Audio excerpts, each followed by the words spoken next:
Assalamualaikum, apa khabar semua? Terima kasih kerana sudi singgah ke channel saya. Saya harap anda semua berada dalam keadaan sihat dan bahagia selalu, insya-Allah. Dalam video kali ini saya nak kongsikan dua kisah seram. Tanpa membuang masa, jom kita teruskan dengan kisah yang pertama.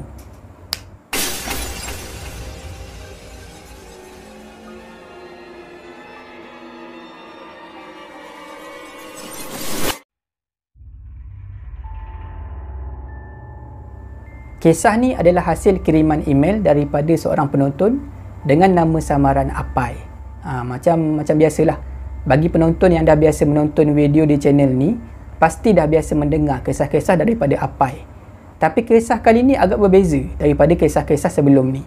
Sebab kisah-kisah sebelum ni biasanya berlaku kepada Apai sendiri ataupun atuk dia ataupun moyang dia. Tapi video kali ni, kisah kali ni dialami oleh dua orang kawan Apai, kawan perempuan.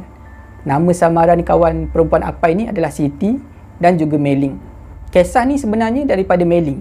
Meling emailkan pengalaman seram ni kepada Apai. Dan asalnya email Meling ni dalam bahasa Inggeris. Tapi Apai translatekan email tu kepada bahasa Melayu dan kirimkan email kepada saya. Dan saya sampaikan kepada anda semua. Kisah ni dah lama berlaku. Berlaku sekitar tahun 2008. Masa tu Meling dan juga Siti baru habis belajar. Dan macam biasalah, bila habis belajar ni mesti nak cari kerja kan. Dan pada masa tu Meling dan juga Siti tak kisah kerja apa pun, asalkan dapat kerja. Kerja sementara lah. Sementara nak tunggu kerja yang betul-betul, kerja yang stabil, padan dengan kelayakan akademik. Jadi cari, dapatlah satu kerja ni. Meling dan juga Siti dia ambil bekerja sebagai cashier di sebuah mall. Salah sebuah mall tertua di Bandaraya Kuching, Sarawak. Dalam mall tu ada supermarket. Dekat supermarket tu lah Meling dan juga Siti diterima bekerja sebagai cashier. Pada hari Khamis, bulan 10 tahun 2008, Siti dan juga Meling sama-sama pergi melaporkan diri dekat supermarket tu. Masa tu pukul 8.30. Penyelia memang dah tunggulah pada masa tu. Dan macam biasalah, tugas penyelia kalau ada pekerja baru, mesti dia akan buat briefing, bagi tahulah apa yang patut dilakukan dekat situ, kerja nak buat macam mana. Nama penyelia in charge pada masa tu adalah Kak Noh, perempuan lah. Kak Noh tunjukkanlah cara-cara nak gunakan mesin duit tu, mesin cashier tu. Dan Kak Noh bawa Siti dan juga Meling ni meronda kawasan tu, tunjuklah kawasan dekat mana tempat nak rehat, locker room, bilik persalinan dekat mana. Nanti kalau nak buang sampah kena pergi dekat mana, pintu belakang dekat mana, tong sampah besar dekat mana, semua Kak Noh tunjuk. Dan Kak Noh perkenalkanlah Siti dan juga Meling ni kepada petugas-petugas, pekerja-pekerja lain di supermarket tu. Siti ditugaskan untuk jaga kaunter cashier nombor 3. Dan Meling pula ditugaskan untuk jaga kaunter cashier nombor 4. Di setiap belakang kaunter cashier ni ada satu cermin yang bulat. Cermin jenis wide angle monitoring mirror. Tujuan cermin-cermin ni ditempatkan di belakang kaunter cashier adalah bagi nak memudahkan penyelia buat pemantauan. Sebab memang dah ada banyak kes pelanggan yang panjang tangan mencuri barang-barang dekat dalam supermarket tu. Bila jam dah menunjukkan tepat pukul 9 pagi, supermarket tu pun dibuka dan pelanggan mula berpusu-pusu masuk ke supermarket tu. Biasanya kalau waktu pagi macam tu, pelanggan-pelanggan ni ramai yang pergi ke bahagian barang basah. Maknanya nak dapatkan sayur, nak dapatkan ikan, ayam, daging, benda-benda macam tu lah. Siti dan juga Meling mula sibuk pada masa tu. Kaunter nombor 3, kaunter Siti, dan kaunter nombor 4, kaunter Meling terletak bertentangan. Maknanya Siti dan juga Meling ni dia berdiri berhadapan lah. Sambil-sambil buat kerja tu, kadang-kadang diorang ni berpandangan antara satu sama lain. Dan bila diorang berdua bertentang mata, diorang ni senyum je lah. Senyum sebab rasa seronok dapat kerja. Disebabkan banyak sangat customer, banyak sangat pelanggan, Siti dan juga Meling tak rasa masa berlalu. Sedar-sedar dah tengah hari, dah sampai waktu rehat. Bila dah sampai waktu rehat, Siti dan juga Meling mula berjalan menuju ke arah locker room, menuju bilik persalinan. Sebab Kak Noh pesan, waktu rehat, kalau nak rehat, pergi dekat bilik persalinan tu, bilik locker room. Masa Siti dan juga Meling pergi berehat tu, adalah pekerja lain yang gantikan diorang. Ganti jaga kaunter cashier. Masa Siti dan juga Meling rehat di locker room tu, Kak Noh ni pergilah jenguk diorang. Macam biasalah kan, jadi penyelia ni, bila ada pekerja baru masuk, mesti penyelia tu akan pergi dekat pekerja baru. Sebab nak tanyalah macam mana okey ke tak. Samalah macam Kak Noh ni. Kak Noh jumpa Siti dan juga Mei-Ling. Dia pun duduklah sekali dan berboraklah dengan Mei-Ling dan juga Siti. Tanyalah macam mana kerja hari pertama, okey ke tak, penat tak kerja ni.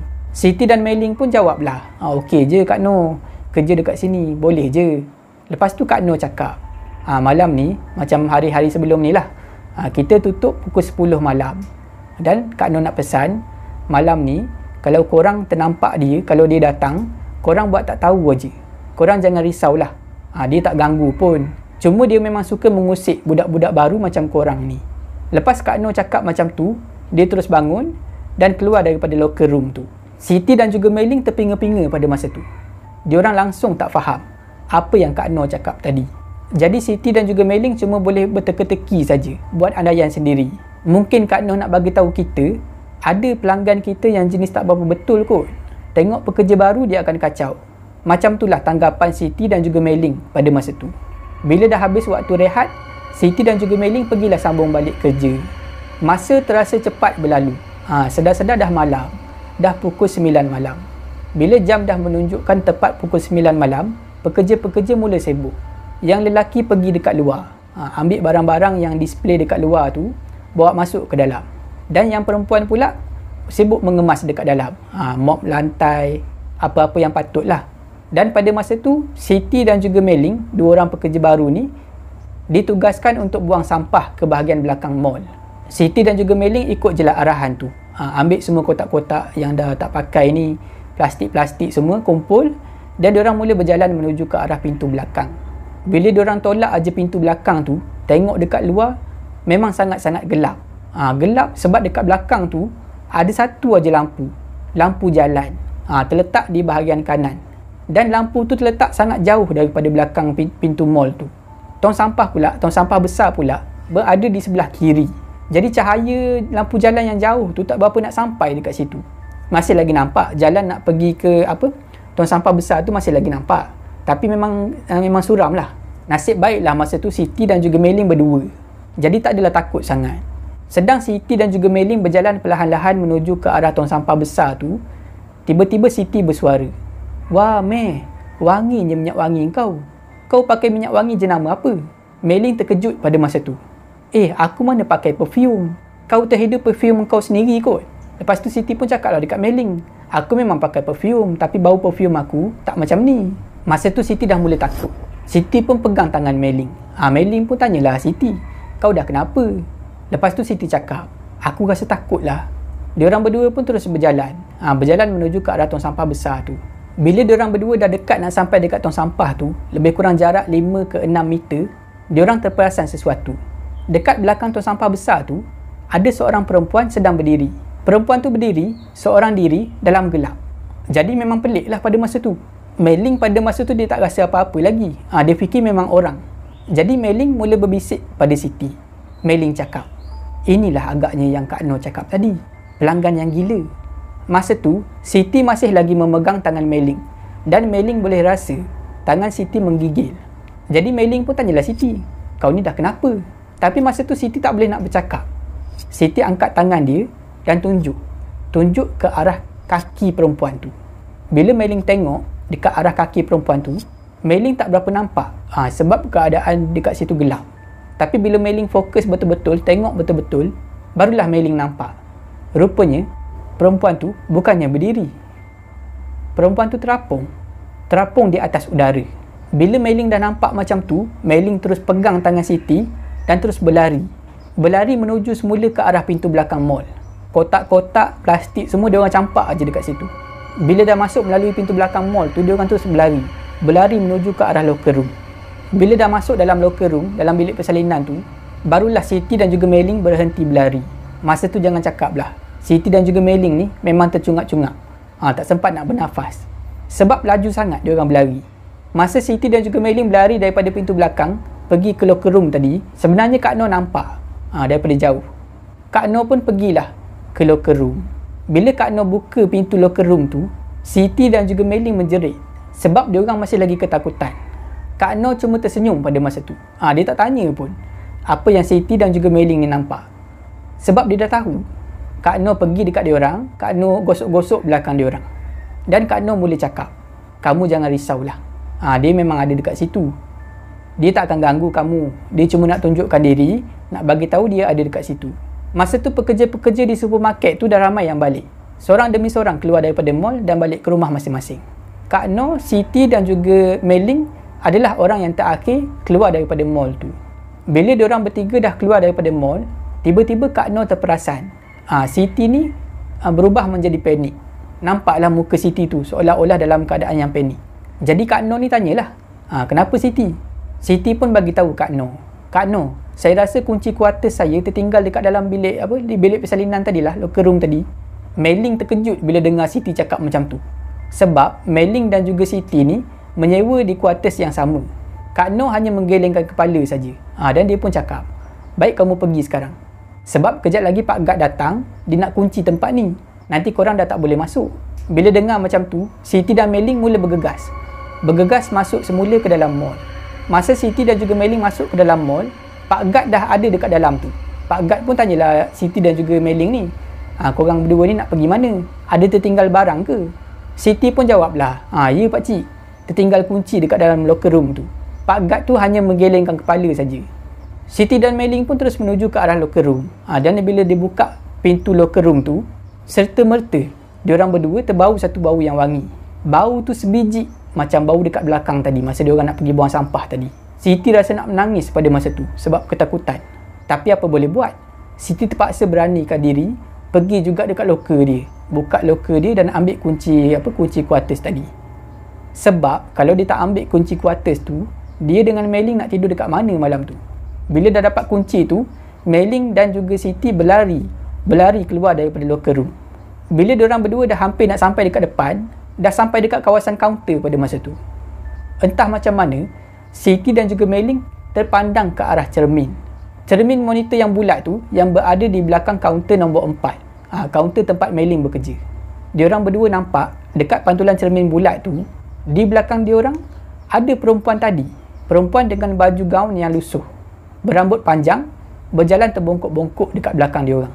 Bila dah nampak macam tu, apa lagi? Siti dan juga Mei Ling ni terus berlari, memecut keluar daripada mall. Bila dah berada dekat luar mall, Siti nampak Kak Noh masih lagi menunggu diorang dekat luar. Siti terus memeluk Kak Noh. Masa Siti dan juga Mei Ling berlari keluar tadi, Pak Cik Gad tu nampak. Jadi Pak Cik Gad ni ikut diorang keluar. Pak Gad tengok dekat luar tu Kak Noh ada, lepas tu Siti dan juga Mei Ling ada. Pak Gad pun pergilah dekat diorang ni. Masa tu Kak Noh tanyalah kenapa. Lepas tu Siti pun ceritalah, Siti dan Mei Ling cerita apa yang berlaku. Masa Siti dan juga Mei Ling bercerita tu, Pak Gad tu pun sama mendengar. Dan Pak Gad dan juga Kak Noh ni suruh Mei Ling dan juga Siti jangan balik lagi. Diorang semua berpakat nak pergi dekat kafe sebelah mall. Jadi Pak Gad ni dia pergi kunci dulu mall tu, pastikan semua okey. Dan diorang berempat pergilah dekat kafe sebelah mall ni. Diorang duduk pesan minuman semua. Minuman dah sampai, Siti dan juga Mei Ling dah minum, dah tenang. Barulah Kak Noh dan juga Pak Gad tu mula bercerita. Mula-mula Pak Gad tu bercerita. Pak Gad ni memang dah lama bekerja dekat mall tu. Jadi dia tahulah apa yang pernah berlaku dekat mall tu satu masa dulu. Dulu, pada tahun 1997, ada seorang pekerja perempuan warga negara Indonesia bekerja dekat situ. Dia bekerja sebagai cleaner. Nama pekerja perempuan Indonesia tu adalah Suti. Pada satu malam ni, Suti dah habis waktu kerja macam biasalah. Berjalan kaki nak balik ke kuartus dia. Sampai dekat traffic light betul-betul dekat depan mall tu, ada satu kereta bergerak laju dan melanggar dia. Suti mati di tempat kejadian. Tak pastilah sama ada kereta tu lari ke, langgar lari ke, ataupun macam mana. Tapi Suti memang mati dekat situ. Dekat traffic light betul-betul depan mall. Semenjak Suti matilah, pekerja-pekerja yang baru masuk ni selalu ternampak. Lembaga perempuan berambut panjang dan memakai gaun yang lusuh di kawasan mall tu. Tapi yang peliknya, pekerja-pekerja senior tak pernah nampak pun lembaga perempuan tu. Pekerja baru saja yang nampak. Lepas tu giliran Kak Noh pula bercerita. Kak Noh cerita masa dia mula-mula bekerja di supermarket di mall tu, masa tu tahun 2002. Dia pun alami perkara yang sama. Terserempak dengan perempuan berambut panjang memakai gaun yang lusuh. Sama macam apa yang dialami oleh Siti dan juga Mei Ling. Tapi Kak Noh cakap dia cuma ternampak lembaga tu sekali saja. Jadi daripada situlah Kak Noh ni yakinkan Siti dan juga Mei Ling yang memang diorang tak akan nampak dah benda tu. Sebab benda tu memang akan menjelma sekali saja. Nak bagi tahu dekat pekerja baru ni yang dia wujud dekat situ. Keesokan harinya, Kak Noh jumpa dengan bos dia dan apply cuti 3 hari untuk Siti dan juga Mei Ling. Sebab dia memang dah tahu Siti dan juga Mei Ling mesti demam. Sebab dia pun dulu macam tu juga. Budak-budak baru selalu macam tu. Lepas ternampak jelmaan perempuan tu mesti demam 2-3 hari. Siti dan Mei Ling tak dapat pergi kerja sebab dia orang semuanya demam. Lepas Siti dan juga Mei Ling dah sembuh tu, dia orang sambunglah bekerja macam biasa. Dan memang betul lah macam Kak Noh cakap. Selepas kejadian malam tu, Siti dan juga Mei Ling memang dah tak pernah terserempak lagi dengan jelmaan perempuan tu. Dia orang bekerja dekat situ lama jugalah, lebih kurang 7 bulan. Selepas 7 bulan, Siti dan juga Mei Ling sama-sama diterima bekerja di tempat lain. Kerja yang lebih bagus lah. Untuk kisah kedua ni, saya akan gunakan nama samaran Kinah. Kinah sekeluarga berasal dan menetap di Singapura. Pada satu hari, Kinah, suami dia dan juga anak dia pergi ke Johor, ke Batu Pahat, rumah mak saudara Kinah. Tapi sebelum sampai ke Batu Pahat tu, Kinah satu family ni ada berhenti dekat satu kedai makan. Makan dulu, lepas tu baru sambung perjalanan ke Batu Pahat. Rumah mak saudara Kinah ni terletak di kampung di Batu Pahat. Dan rumah pun rumah kampung lah, rumah jenis lama. Bila dah sampai dekat rumah mak saudara Kinah ni, malam harinya Kinah sakit perut. Tak tahulah apa yang dimakan tadi dekat kedai. Bila sakit perut macam tu, Kinah ni selalu berulang-alik ke tandas. Dan tandas di rumah mak saudara Kinah ni ada di luar rumah. Maklumlah, rumah jenis old school, jenis rumah kampung lama.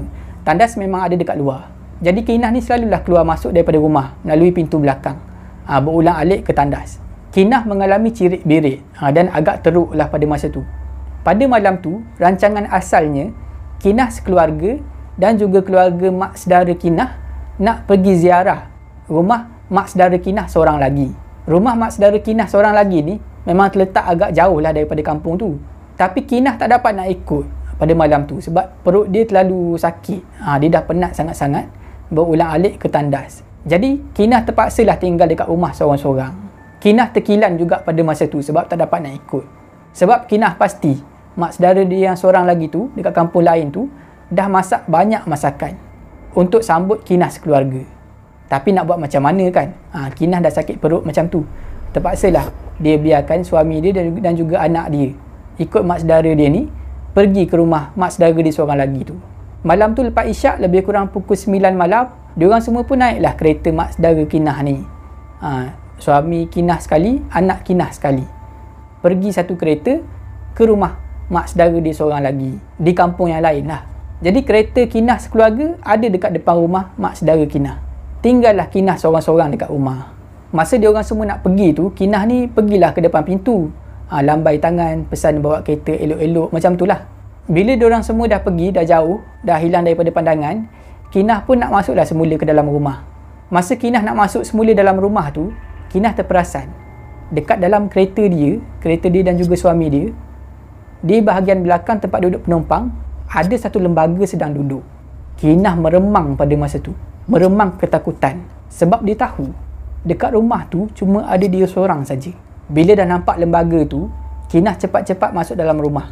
Tutup pintu, kunci pintu, tutup semua tingkap dan duduk dekat ruang tamu, pasang TV. Tiba-tiba perut Kinah meragam lagi. Kinah berlari dekat belakang, buka pintu belakang dan pergi ke tandas. Lepas dah buang air tu, Kinah masuk balik, tutup balik pintu belakang dan nak menuju semula ke ruang tamu. Bila Kinah dah masuk tu, dah kunci pintu belakang semua, Kinah nak pergi menuju balik ke arah ruang tamu. Nak pergi daripada belakang, bahagian belakang rumah, nak pergi ke ruang tamu, perlu lalu dekat deretan bilik. Bilik mak saudara dia, bilik anak saudara dia semualah. Masa Kinah lalu dekat depan bilik anak saudara dia tu, pintu bilik anak saudara dia tak ditutup rapat. Dan Kinah perasan ada satu kepala dengan rambut panjang menjenguk dia daripada dalam bilik. Kinah cuma ternampak kepala tu beberapa saat saja. Lepas tu kepala tu hilang. Kinah beristighfar pada masa tu bila nampak kepala tu. Dia pun berlari ke arah ruang tamu dan kuatkan volume TV. Kinah dah takut dah pada masa tu, tapi dia cuba tenangkan diri. Dia tengok TV. Dia letak alat kawalan jauh tu di tepi. Tapi tiba-tiba TV terpadam sendiri. Kinah rasa pelik lah pada masa tu. Kinah pun ambil remote control tu, dia buka balik TV. Tapi tak lama lepas tu, TV tu tutup balik. Kinah pun tekan lagi remote control tu, buka sekali lagi. Dan perkara tu berulang 2-3 kali. Kali ni Kinah dah tak tahu nak buat apa. Badan dia dah lemah, dia pun dah takut macam tu. Akhirnya dia pun call lah suami dia. Masa tu Kinah dah fikir dah, takkanlah dia nak suruh mak saudara dia satu family sekali dengan suami dia patah balik. Jadi Kinah pun cubalah nak berhelah sikit, nak menipu sikit lah. Bila suami dia angkat call tu, Kinah pun bagi tahulah, bang boleh tak nak bercakap dengan makcik. Suami Kinah pun bagilah, paslah handset tu dekat mak saudara Kinah. Kinah pun bercakaplah dengan mak saudara dia. Kinah bagi tahu dekat rumah tu tak ada api, lampu tiba-tiba padam, macam rosak lah. Lepas tu Kinah ni bagi tahulah mak saudara dia tu supaya telefon jiran sebelah suruh datang. Maknanya suruh tengokkanlah lampu rumah tu, konon-kononnya lah nak suruh tolong baikilah. Jadi mak saudara Kinah ni call lah jiran sebelah rumah tu. Tak lama lepas tu Kinah pun dengarlah pintu depan rumah diketuk. Kinah nervous juga pada masa tu sebab dia tak berapa percaya betul ke jiran yang datang. Tapi lepas Kinah dengar suara bagi salam, suara bercakap depan pintu tu, suara orang biasa, Kinah pun pergilah buka pintu depan. Bila Kinah buka pintu tu, nampaklah ada seorang remaja lelaki ni. Tak tahulah nama apa budak lelaki tu. Kinah kenal lah budak tu. Jadi budak lelaki tu pun tanyalah, kenapa ni kak? Ada lampu rosak ke? Lampu yang mana? Lepas tu Kinah ni ceritalah perkara sebenar. Minta maaf lah dek, akak sebenarnya takut. Tadi macam ni. Kinah pun ceritalah. Lepas tu Kinah minta tolong dengan budak lelaki ni. Boleh tak panggil kakak kamu ke ataupun mak kamu, makcik kamu ke, suruh datang dekat sini temankan akak.